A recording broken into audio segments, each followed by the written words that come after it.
Hello, everyone, and welcome to this episode of The Passion Point. This is the show where we interview passionistas from around the world who are following their passion, making a living, doing what they love. And today, my guest is Jaqueline Kyle. Jaqueline Kyle once stood on top of an active nuclear reactor. It glowed. She drove the Great Barrier Reef, and the fish swarmed to check her out. On her 16th birthday, she flew a plane solo just to enjoy the view. She once ran a marathon because it was faster than walking. And when she bungee jumps, she always goes first so her friends can jump off the bridge after her. Jaqueline Kyle is not the most interesting man in the world because she's a woman. Laugh out loud, Jaqueline. Welcome to the show, Jaqueline Kyle. Welcome to the show. Thank you, Caren. Thank you. So I just want to let people know that I didn't write that. You did. And you are a writer. And it makes total sense that you wrote that. I could never be as creative as you are. This was awesome. I mean, truly, this is the best introduction I think I have ever actually had the pleasure of reading out loud. So I want to thank you for that.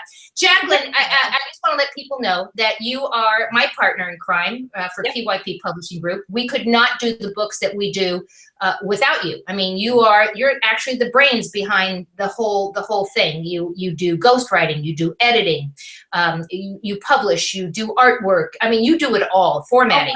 I see it. Well, you sort of okay, but you know where to find the right people to do the artwork. Yes, that's I art direct. Yes.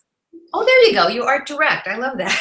Well, I have to tell everyone, I'm just so excited that you're on here. And the reason why we're doing this interview a little bit out of the ordinary, because it's not on a regular Passion Point day. This is a very special show. And the reason why you are here with us today, besides the fact that you're amazing and that you are definitely somebody who is following their passion, is because you have this really cool thing that's happening right now. And before we get into it, I would like to just kind of start the show the way we normally do, and then we're going to jump into this really cool thing that you're doing. And I'm laughing because your little gravatar says Ebenezer Scrooge, and people are probably wondering what that means. Wait.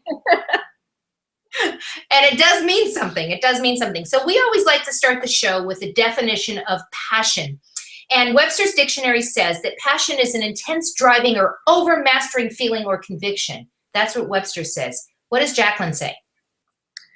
I say that you are living your passion when you wake up every morning and you have this lifted feeling in your heart and you're just so excited to get going, where every morning feels like it's Christmas. That's a great definition, and I am sure that is exactly how you feel because you are living your dream right now. You are living your passion. So this is all about you today, Jaqueline. Let's talk a little bit about, a very little about how you got to where you are right now, and then let's talk about this whole journey, Ebenezer Scrooge and Charles Dickens and Ghost Hunter, the whole thing and what you're doing. So how did you, quickly, just bring us up to speed, how did you get to right here today? You know, I feel like I've been a Jill of all trades. I have had a number of jobs along the way. And what I am finding, or what I found, was that when I was unhappy in a career, I would go back to writing. And writing was always the place that would make me feel the happiest. And so I was finishing a career as a financial advisor, and I was writing and writing and writing. And I was like, this is my passion. This is what I should be doing. And so I took the leap, and then shortly thereafter, you and I met. But the long and short of it is, I just took the jump because it's what made me happy. And would you not say that to people out there that are listening and watching, and that if you're not happy doing what you're doing, maybe you might want to consider figuring out what it is that would make you happy, right? I think that you only have one life to live. That's what we know for sure. And that you shouldn't waste your time and your efforts into something that makes you miserable, where you're just showing up for a paycheck. Life is worth so much more than that. I do agree. I do agree. And so you started writing, and you and I connected, and we started reading some books together. And I know you had already done a tremendous amount of Olympic books that you had out there. And then we did connect, and we put some books out there under yours and my name. And then you've worked with a lot of different clients. We've got lots of books out there that you have done the editing and the formatting and the ISAN numbers or AISN numbers and the IBS, all the things that go into putting a book out there. Alphabet soup numbers, yeah. All the alphabet soup stuff. And I just like the way it sounds because it makes me feel like I'm smart. I don't have any idea what I'm saying though. And so but in doing all this, I mean, you continue to write your own books, and you did a book called F the Knot, which was hysterical, and you got a lot of good traction on that book. And then you jumped amazing. Bridesmaids are universal. That sometimes you just don't want to be a bridesmaid and you're a bit reluctant.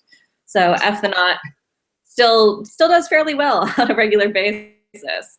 But then and for those sorry, go ahead. For those of you who are listening, we'll put a link to that book down there as well. If you have an upcoming wedding where somebody has blessed you and honored you by being a bridesmaid, you might want to read this book first. Yeah, it's a good one. So was it December, about 2 or 3 years ago, I was going to a Dickens fair. It's called the Great Dickens Fair, and it's in San Francisco every year. It's been going on for 25 years, I think. And what they do is they set up the streets of London, and then there is a live play of A Christmas Carol going through the streets. And so as you're sitting eating, you've got Bob Marley carrying his chains, walking by and then you've got Scrooge with all of the different ghosts at each interval along the play, and they stop in the middle of the street and they do a scene, and then they move on to the next spot. So I was watching this, and Scrooge was hanging out having his conversation with the ghost of Christmas present, and it was just about finished, and the ghost of Christmas future, which is the one dressed like Death, was coming to his spot where they were going to meet. And there was a person who was so enthralled that she never saw the character behind her.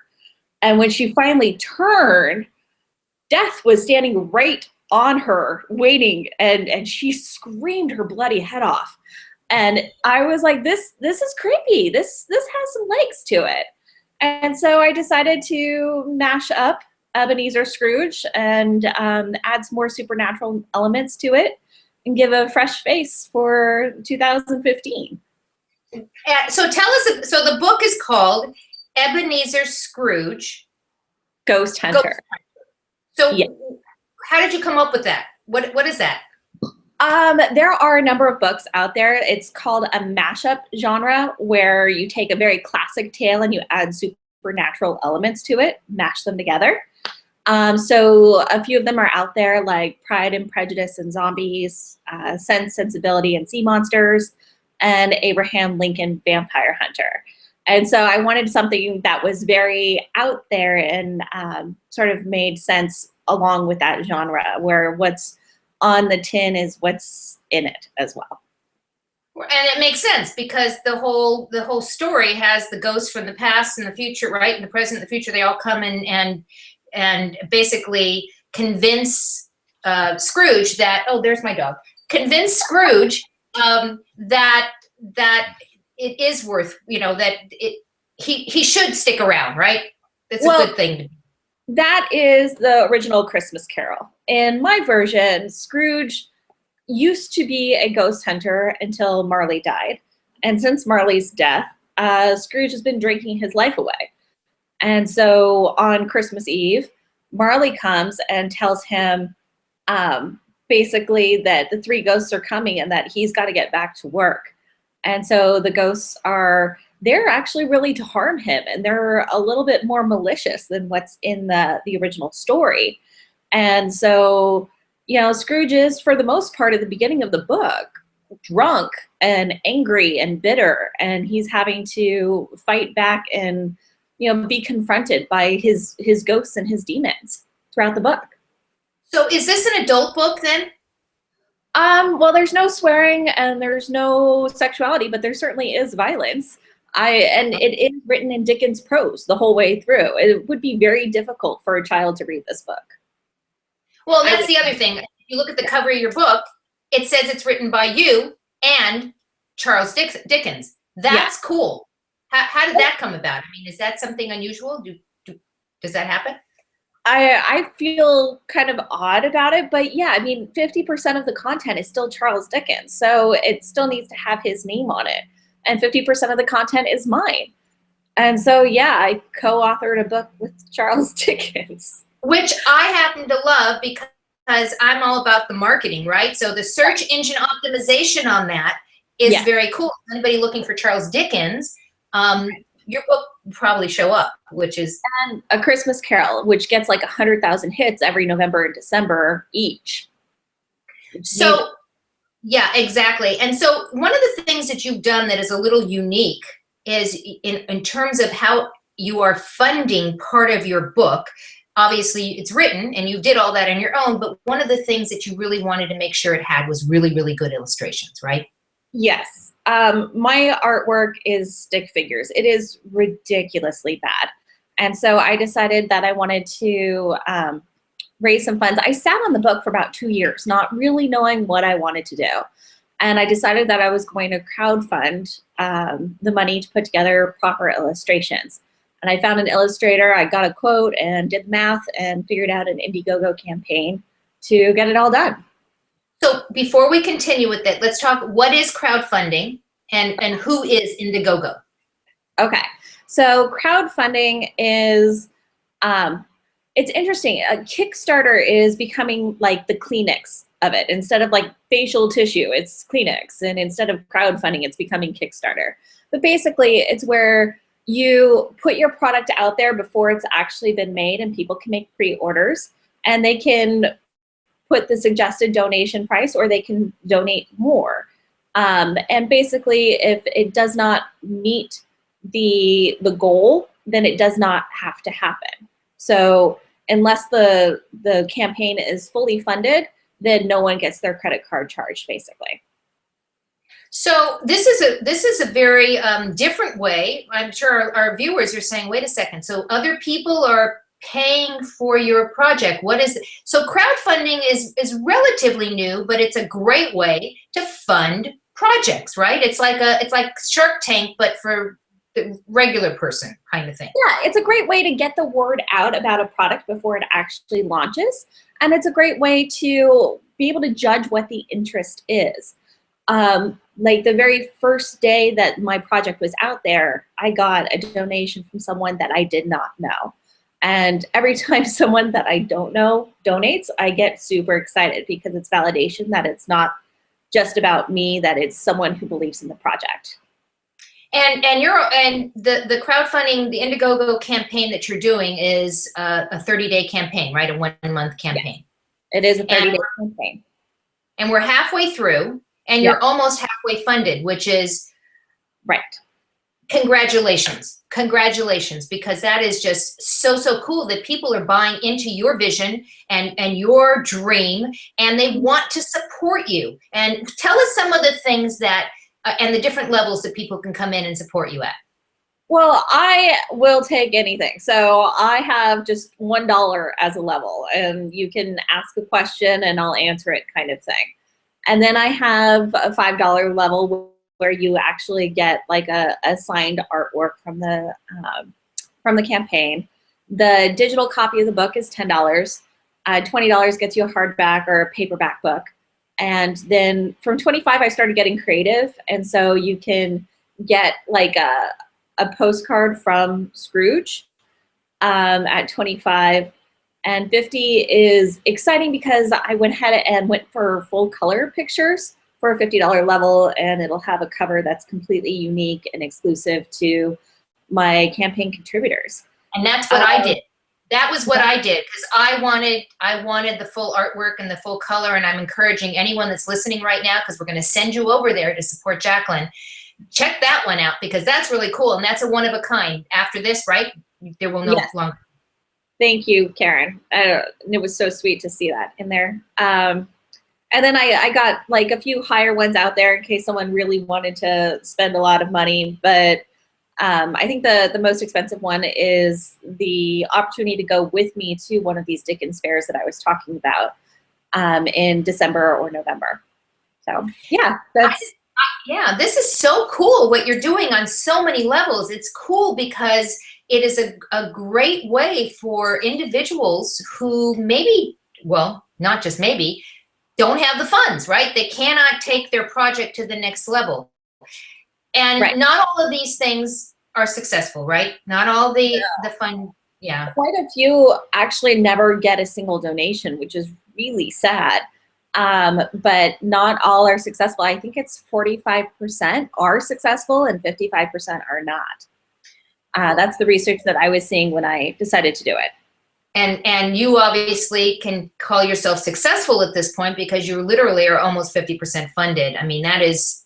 I'm not going to say I'm successful until it's 100% funded. I don't want to kick back on my laurels and just say, no, we're not letting you kick back, Jaqueline. You're not kicking back at all. You are still forefront. I'm saying it for you. I'm just really, I think this is really, really exciting for individuals that want to figure out a way to maybe get different kind of visibility. And I know that you've been interviewed, not just here. You've had paper interviews. You're doing social media promotions. So how else are you promoting this? I've done a blog interview. I've done a newspaper interview. This is my first TV interview. And mostly I'm doing a lot of Twitter and a lot of talking to people. I also drive Uber sometimes. And so I'm talking to every single person that I meet and telling them about what I'm doing. I think that's great. So, you know, as our viewers are watching this and they say, I know you're going to be saying, oh, I want to support this. I want to get involved. The link will be here. You want to click on the link and go check out what Jaqueline's doing and go ahead and support what she's doing, because why not? You know, why not be part of a movement? I just think this is very, very exciting. What are your goals after this book actually comes out? Where are you going to take this? Well, the book is going to come out September 1st, and I'm going to be doing some promotional blog touring around it once it's published. It didn't seem appropriate to blog tour when nobody could read the book yet, so I've put that off until then. And then I'll be doing hopefully some book signings around Christmas Carol, December time. We'll see. And yeah, just going to keep supporting. A dream come true would to see it be made into like a movie form, but I think I'll have to sell a lot of books before I get that phone call. I think you are definitely on the road and on the path. And if any of our viewers have their own radio shows, or maybe they're writers themselves and they do interviews and things like that, and you want to interview Jaqueline, please just make sure that you respond back to me, and I'll make sure I'll put you in touch with Jaqueline. There's only another 2 weeks on this particular crowdfunding campaign that she's doing with Indiegogo, but you know, even when the book's coming out, if you have a show or something that you want to interview her and get the word out, I'm kind of partial to doing that for you, Jaqueline. I would love to have people that are listening, because it's not just me who does interviews. There's lots of people out there that do stuff like this. I like to talk about quotes. You know that I love quotes. So today's passion quote is, "Passion is energy. Feel the power that comes from focusing on what excites you." And that's Oprah Winfrey. She wrote that. What's your favorite quote, or one of your favorite quotes? That was a good one. Love Oprah. I have a quote that is on my blog, and it is, I'm going to paraphrase it. It's something along the lines of, "A candle loses nothing by lighting another candle," which basically means when you have that fire within you and you light someone else, it doesn't take anything away.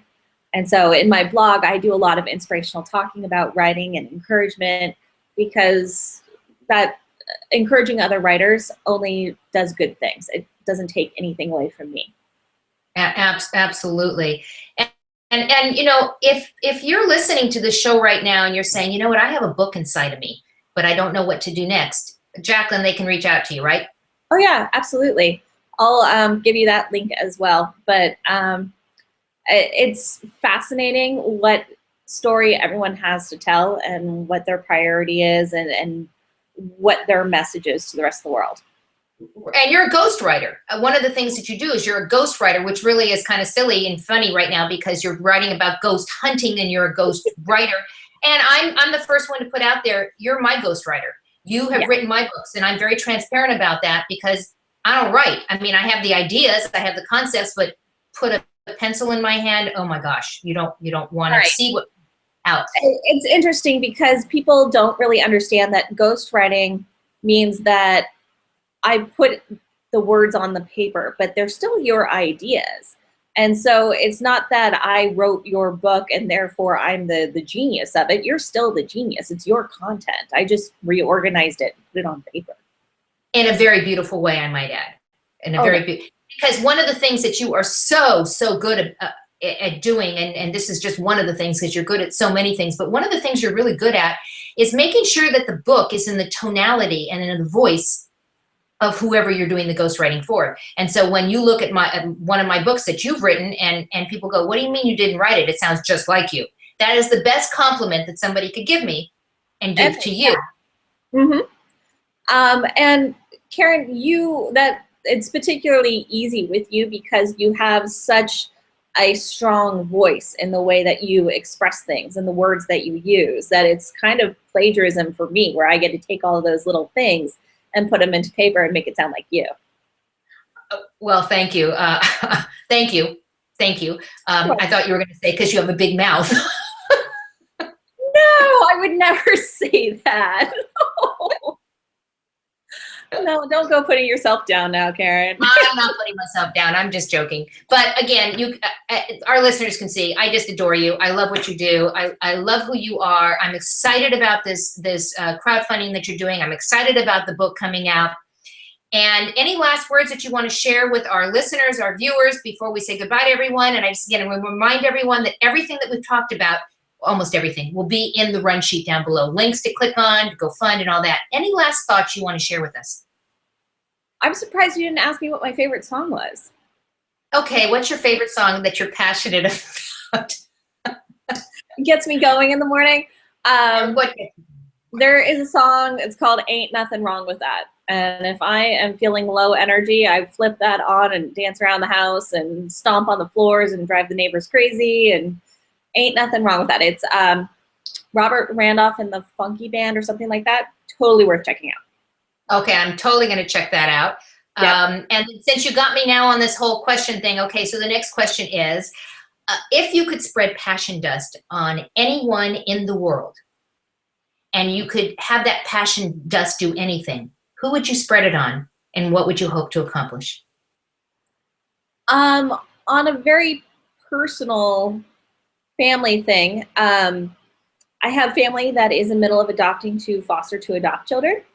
And there's a 9-year-old who's turning 10 this week, and I think that she would probably benefit the most on a personal level from basically expanding her mind from, being in abject poverty to now being middle class and having a stable family living situation, to be able to open her eyes and see what opportunities are now there for her that weren't necessarily there when she was homeless.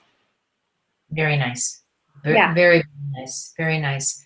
Well, as always, it's always fun to chat with you and to see what you're up to. And I want to thank everyone for taking the time to spend it with us today. We know that you have lots and lots of choices how you spend your time, and you chose it to spend it with Jaqueline and myself today. So we want to thank you. And we look forward to seeing everyone on the next episode of The Passion Point. Have a great day, everyone.